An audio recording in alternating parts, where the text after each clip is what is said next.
After the Xiaomi 17 series has been on sale for half a month, Vivo's X300 series has finally been released. You have to admit, although the Xiaomi 17 series sold extremely well because of its rear display, its overall specs are not exactly amazing. In fact, some of them are even downgraded. Vivo and the Xiaomi has taken a completely different path. The X300 series doesn't look that different from the previous generation, but in terms of specs, it's been upgraded across the board with no downgrades at all. So for geek nerds like us, these two phones are obviously more appealing, especially the standard X300. Want to get your hands on the X300 series right away? Check out the link below this video. Geek Wheels will ship the phones directly from China to your home. Compared to the previous generation, the biggest change for the standard X300 is in its size. At 6.3 inches is more like an upgrade of the X200 Pro Mini rather than the X200S. By the way, I'm glad that they dropped the Pro Mini naming. It was just too long and awkward. Another change is that the transition between the back cover and the camera module has become smoother.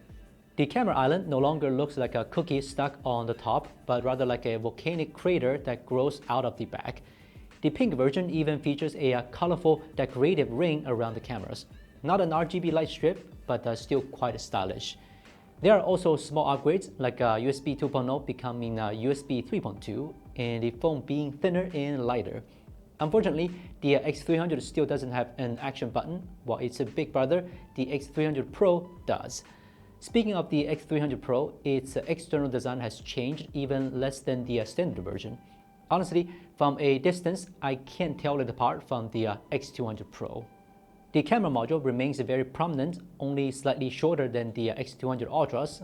While not everyone likes the camera control button, those who do will probably dislike the X300 Pro. The body is a bit thinner, the weight hasn't changed much, and yeah, that's about it for the looks. Perhaps the biggest change is that the screen is now flat instead of quad curved. Here are the screen specs. You can pause the video to take a look. Both models use BOE's latest panels, with the Pro version having a slightly larger and better display. This time, the X300 features uniform bezels on all four sides, now even slimmer than before. Absolutely beautiful. The under-display optic fingerprint sensor has also been upgraded to an ultrasonic one, which is one of the reasons I prefer the X200. Another reason I love the X300 is that it still offers the strongest camera setup among the standard models. The main sensor has been replaced with a 200 megapixel one, which compensates for the sharpness issues of the 50mm lens. The telephoto camera remains the strongest in its price range. The Pro version gets a smaller upgrades. The main camera switches to the IMX828 and the telephoto sensor to Samsung's HPB.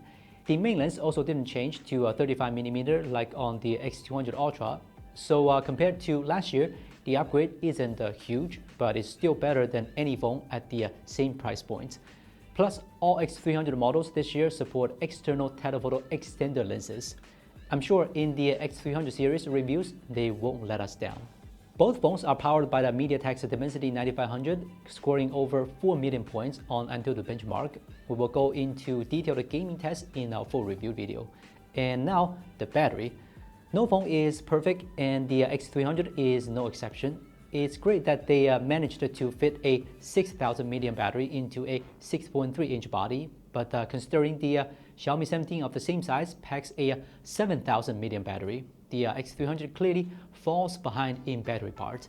The same goes for the X300 Pro, so be prepared, their battery life won't be impressive.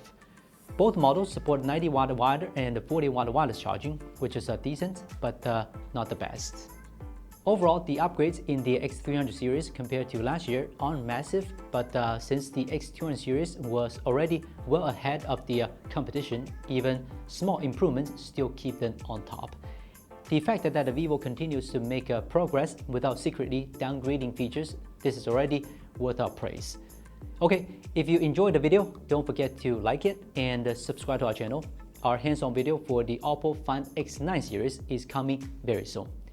I'm Will from China. See you next time.